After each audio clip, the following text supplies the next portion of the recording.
Notion N3. Les fractions, comparer, ajouter et soustraire. Donc là, ce sont que des rappels de la classe de 5e. Petit 1, comparer des fractions. Donc, je vous demande d'aller voir la fiche méthode dans votre cahier à outils. Et vous pouvez revoir la vidéo de la fiche méthode donc sur votre PDF en cliquant sur le mot ici. Petit 2, quotient égaux. Règle numéro 1. On ne change pas un quotient en multipliant ou en divisant un même nombre non nul, le numérateur et le dénominateur de son écriture fractionnaire. Donc si A, B et K sont trois nombres tels que K est différent de 0 et B est différent de 0, alors quand on a la fraction A sur B, c'est pareil que A fois K sur B sur K fois K. Et la fraction A sur B, c'est aussi égal à la fraction A divisé par K, B divisé par K. Exemple. Donc on utilise ça quand on veut réduire au même dénominateur des fractions. Donc 7 huitièmes, c'est pareil, si je multiplie par 5 le numérateur et le dénominateur à 35 sur 40. Et inversement, quand on simplifie, 12 et 21, 12 21e, ils sont tous les deux dans la table de 3. Donc si je fais 12 divisé par 3 et 21 divisé par 3, j'obtiens la fraction 4 septièmes. Remarque. Simplifier une fraction, c'est l'écrire une fraction égale, mais avec un numérateur et un dénominateur plus petit. Par convention, il faudra toujours simplifier au maximum les fractions obtenues à l'issue d'un calcul. Donc à la fin, votre résultat final doit toujours être simplifié. C'est ce qu'on appelle écrire le quotient sous forme d'une fraction irréductible. Ir qu'on ne peut pas, réductible qu'on ne peut pas réduire. Pour cela, on utilise les critères de divisibilité. Et lorsque les nombres sont trop grands, on peut utiliser la décomposition produit de facteurs premiers du numérateur et du dénominateur. Donc ça, c'est ce qui a été vu au programme de 5e. Donc là, on va utiliser simplement les critères de divisibilité. Je vous rappelle aussi, quand on simplifie un quotient, une écriture fractionnaire, on décompose sous la forme du produit, on évite d'utiliser le symbole divisé. Alors, comment on s'y prend? Donc je rappelle qu'on fait du monotache, des petites tâches les unes à la suite des autres, pour pas surcharger votre mémoire de travail et éviter les erreurs des tourderies. Donc 35 15e, donc 35 et 15 sont tous les deux dans la table de 5, critère de divisibilité. Ils se terminent tous les deux par 0 ou 5, ici c'est 5. J'écris les 5, j'écris les fois. Je repasse le fois, il est déjà écrit. Ensuite je réfléchis. 35 c'est 5 fois combien? C'est 5 fois 7. 15 c'est 5 fois combien? C'est 5 fois 3. Je barre les 5, il me reste 7 tiers. Donc, il ne faut pas oublier, quand on simplifie, de barrer. Exemple suivant, 123 sur 27. Oh, donc là, il faut utiliser les critères de divisibilité. Je ne peux pas simplifier par 2 parce qu'il ne se termine pas par 0, 2, 4, 6 ou 8. Je ne peux pas diviser par 5 parce qu'il ne se termine pas par 0 ou 5. Ici, il va falloir tester le critère par 3. Donc, je vous rappelle, pour le critère par 3 et par 9, il faut faire la somme des chiffres de chaque nombre et vérifier si le nombre obtenu est dans la table de 3 ou pas. Donc 1 plus 2 plus 3, ça fait 6. C'est dans la table de 3. Vous voyez, ça ne sera pas dans la table de 9. Donc au pire, on pourra faire que le critère par 3. Et 2 plus 7, ça fait 9. C'est dans la table de 3. Donc ils sont tous les deux divisibles par 3. J'écris mes 3. Je mets mes fois. Bon, là, ils sont écrits. Ensuite, comment je fais? Il faut faire la division dans votre tête. Imaginez qu'on a fait une division posée. Donc il faut vous créer une image mentale. Dans 123, si je posais la division par 3, je ne prendrais pas le 1 tout seul parce qu'il est trop petit. Donc, je prends le 12. Dans 12, combien de fois 3? 4 fois. 4 fois 3, ça fait bien 12. Ensuite, je descendrai le 3 du dividende. Dans 3, combien de fois 3? 1.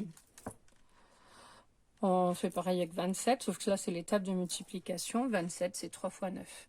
Je barre les 3, il me reste 41 sur 9. On ne peut pas simplifier mieux. Donc, c'est une fraction irréductible. Donc, je vous conseille en remarque de revoir la fiche méthode de simplification de fractions et le PDF en cliquant ici. Petit 3, signe d'un quotient. Règle numéro 2. Si A et B sont deux nombres tels que B est différent de 0, puisqu'on ne peut pas diviser par 0, quand on a la fraction moins A sur B, c'est pareil que A divisé par moins B. Et c'est pareil que moins la fraction A sur B. Donc, et le deuxième, ça fait partie de la même règle. Si on a le quotient moins A sur moins B, c'est pareil que A sur B. Donc ça, c'est lié aux règles de signes du quotient qu'on a vu dans les chapitres précédents. Donc, exemple, donc moins 7 sur 8, c'est pareil que 7 sur moins 8. Et c'est pareil que moins 7 sur 8. Alors, ça change tout dans les écritures quand vous faites des opérations avec des fractions et avec des parenthèses. Si j'ai le moins qui est devant le quotient, je n'ai pas le droit de mettre un autre symbole sans parenthèse, par exemple un plus, un moins, un fois, un divisé. Par contre, si le moins il est au-dessus ou au-dessous, devant le trait, il n'y a pas d'opération. Donc là, on n'a pas besoin de parenthèse. Et la fraction moins 9 sur moins 5, c'est égal à 9 cinquièmes. Remarque, par convention, il faut éviter les dénominateurs négatifs. Donc par convention, on éliminera cette écriture. On préférera mettre le moins au-dessus ou devant. Petit 4, donc les rappels sur l'addition et la soustraction de fractions ou d'écriture fractionnaire. Règle numéro 3, pour additionner ou soustraire, c'est la même règle, deux nombres relatifs en écriture fractionnaire de même dénominateur, on additionne ou on soustrait les numérateurs et on garde le dénominateur commun.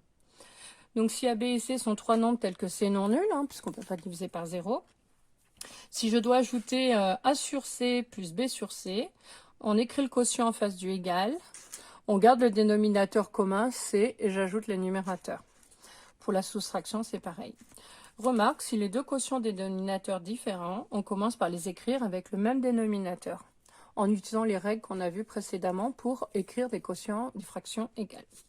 Alors, premier exemple ici. Donc, on voit que les deux fractions ont le même dénominateur.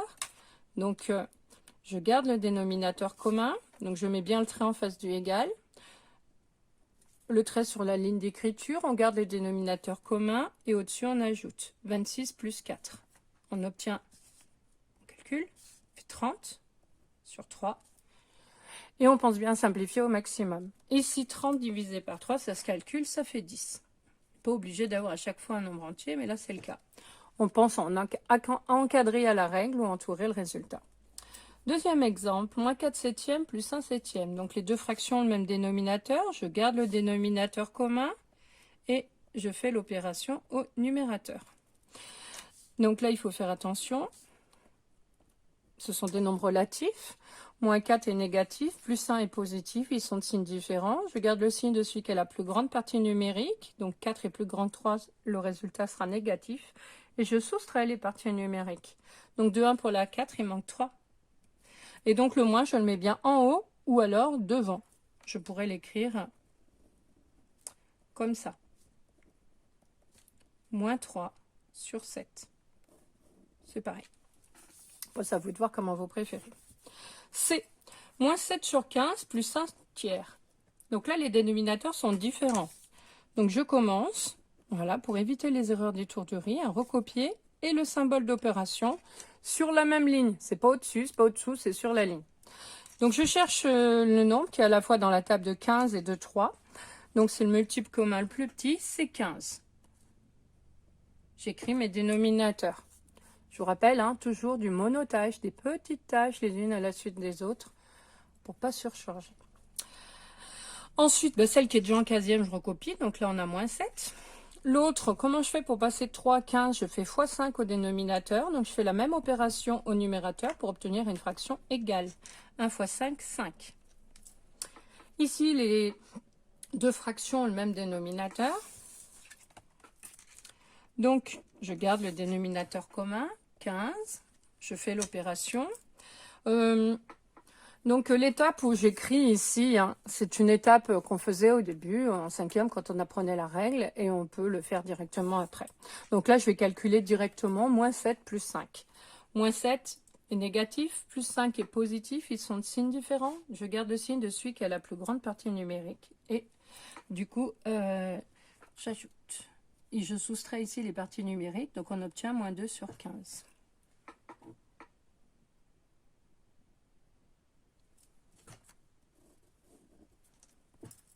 Bon, là, il n'y a pas de suite. Dernière opération. D égale 1 tiers moins 1 septième. Donc, les dénominateurs sont différents. Il faut les réduire au même dénominateur. Donc, je commence par recopier les traits de fraction avec l'opération ici pour pas pour éviter les erreurs d'étourderie. Et je cherche le nombre qui soit à la fois dans la table de 3 et de 7, le plus petit. Donc le plus petit multiple commun à 3, il y a 7. Et ben c'est 21. J'écris mes 21. Ici, il n'y a aucune fraction en 21e, donc il va falloir que je transforme les deux fractions. Comment je passe de 3 à 21? Je fais x 7 au dénominateur, donc au numérateur, je fais pareil. 1 x 7, 7. Deuxième fraction, comment je passe de 7 à 21? Ben, je multiplie par 3, donc en haut, je fais pareil. 1 x 3, 3. Qu'est-ce que je fais maintenant? Eh ben, je fais l'opération. Je garde le dénominateur commun, 21, et je fais l'opération 7 moins 3, ça fait 4. Ici, on ne peut pas simplifier, donc j'entoure. Je n'ai pas besoin de ces lignes. Voilà, la notion est terminée.